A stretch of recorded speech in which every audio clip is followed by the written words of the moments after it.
আসসালামু আলাইকুম, welcome to Salma's kitchen. আজকে আমি বানাবো বিটের পুডিং। বিট দিয়েও কিন্তু পুডিং বানানো যায়, আর এটা দেখতে যেমন সুন্দর হয় খেতেও তেমনি অনেক মজা হয়। তো এর জন্য এখানে আমি একটা মোটামুটি 250 গ্রাম ওজনের বিট নিয়েছি, আর সেই সাথে নিয়েছি 1 লিটার তরল দুধ। বিটের পুডিং তৈরি করতে মূল এই দুইটা উপকরণই লাগবে, এর সাথে আরো লাগবে ডিম, চিনি, এবং যারা ডিমের গন্ধটা পছন্দ করেন না তারা ডিমের গন্ধটা দূর করার জন্য চাইলে ভ্যানিলা এসেন্স অথবা এলাচের গুঁড়া ব্যবহার করতে পারেন। চলে যাচ্ছি তাহলে পরবর্তী স্টেপে। সবার প্রথমে আমি বিটের খোসাটা বাদ দিয়ে তারপর কুচি কুচি করে ভাজির মতো করে কেটে নিব।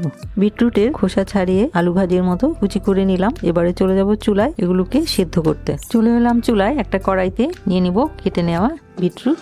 এবার এর মধ্যে দিয়ে দিব 2 কাপ পরিমাণ পানি। একটু নেড়ে চেড়ে দিলাম, পানিটা লাল হয়ে গেছে।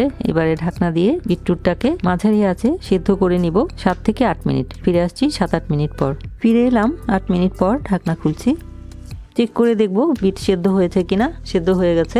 এবারে চুলাটা বন্ধ করে দিয়ে পুরোটা ঠান্ডা হয়ে যাওয়া পর্যন্ত অপেক্ষা করব। ঠান্ডা হলে পরে এগুলোকে আমি ব্লেন্ড করে নিব।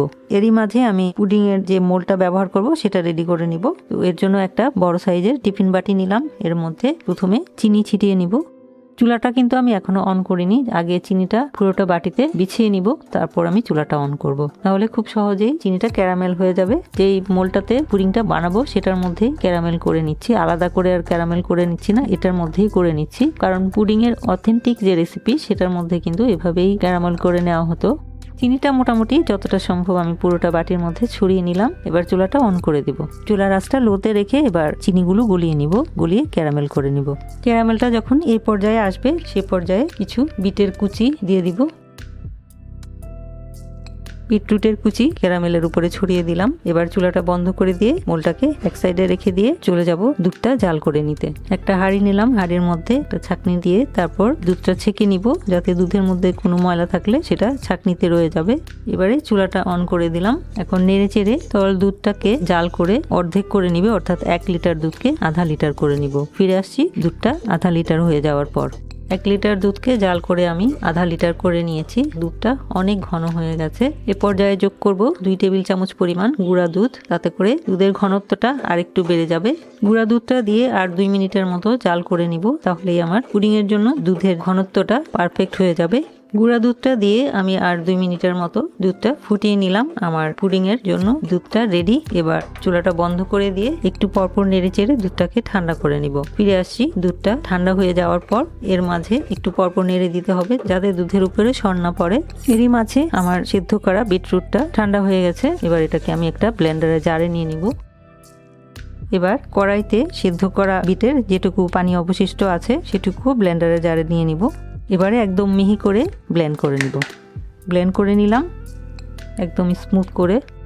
এবারে চলে যাচ্ছি পরবর্তী স্টেপে। এবার একটা পাত্র নিলাম, এর মধ্যে 3টা ডিম ভেঙে নিব।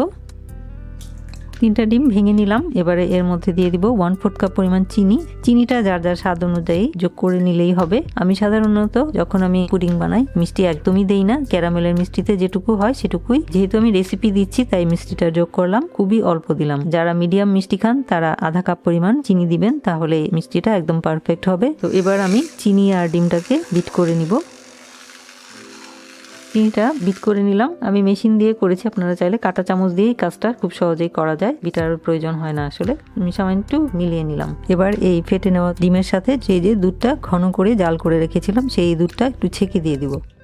যেহেতু ঘন দুধ এর মধ্যে সর আছে, দুধটা ছেঁকে নিলাম। এই যে এতগুলা সর হয়েছে। এবার এর সাথে যোগ করব সেই যে ব্লেন্ড করে নেওয়া বিট, মিলিয়ে নিব। সবকিছু মিলিয়ে নিলাম। এবারে এই মিশ্রণটা তৈরি করে রাখা পুডিং এর মোল্ডের মধ্যে ঢেলে দিব। একটা ছাঁকনি নিয়ে একটু ছেঁকে দিব, তাহলে পুডিংটা স্মুথ হবে। এবার ঢাকনা দিয়ে চলে যাব চুলায় এটাকে স্টিম দিতে।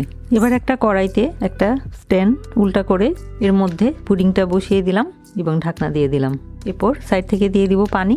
পানিটা দিতে হবে বাটির 3 ভাগের 1 অংশ যাতে পানিতে ডুবে থাকে। এর উপরে আসলে বাটিটা নড়াচড়া করবে, পুডিংটা বসতে অসুবিধা হবে। নড়াচড়া করলে পুডিংটা ভালোভাবে জমবে না। দরকার হলে একটু পর আর একটু পানি দিয়ে দিতে হবে। এখন ঢাকনা দিয়ে পুডিংটাকে স্টিমে দিব 30 মিনিট। ফিরে এলাম 30 মিনিট পর। এবার চেক করব পুডিংটা হয়েছে কিনা। ঢাকনা খুলে নিলাম, চুলার আঁচটা একটু কমিয়ে এবার টিফিন বাটির ঢাকনাটা খুলবো। দেখেই বোঝা যাচ্ছে হয়ে গেছে। একটু চেক করে নিব কাঠি দিয়ে। হয়ে গেছে, পুডিংটা হয়ে গেছে। এবার আমি চুলাটা বন্ধ করে দিয়ে বাটিটা তুলে নিব। এখন এটাকে রেখে দিব যতক্ষণ পর্যন্ত না পুরোপুরিভাবে ঠান্ডা হয়। চাইলে এটা ফ্রিজেও রেখে দেওয়া যাবে ঠান্ডা হওয়ার জন্য। ফিরে আসছি তাহলে পুডিংটা ঠান্ডা হয়ে যাওয়ার পর। ফিরে এলাম পুডিংটা ঠান্ডা হয়ে যাওয়ার পর। এবার ছুরির সাহায্যে সাইড থেকে একটু ছাড়িয়ে নিব যাতে মোল্ড আউট করতে সুবিধা হয়। এবার একটা প্লেট উল্টিয়ে বাটিটা উল্টিয়ে নিব। বাস মোল্ড আউট করে নিলাম। এবার কেটে নিব। তৈরি হয়ে গেল হেলদি এবং মজাদার বিটরুটের পুডিং। এভাবে বিটরুট দিয়েও পুডিং তৈরি করা যায় আর খেতেও বেশ মজা, আর খেয়ে একদমই বোঝা যায় না যে এটা বিটরুট দিয়ে তৈরি করা হয়েছে। তো এভাবে আমরা ইচ্ছা করলে বিটরুট দিয়েও পুডিং তৈরি করে খেতে পারি, যেটা খেতে যেমন মজা তেমনি স্বাস্থ্যকর। তো আশা করছি বিটরুট দিয়ে পুডিং এর এই রেসিপিটা আপনারা তৈরি করে খেয়ে দেখবেন। আশা করছি ভালো লাগবে। ভিডিওটি দেখার জন্য এবং এতক্ষণ সাথে থাকার জন্য অসংখ্য ধন্যবাদ। সবাই খুব ভালো থাকবেন। আমার আর আমার পরিবারের জন্য দোয়া করবেন। আল্লাহ হাফেজ।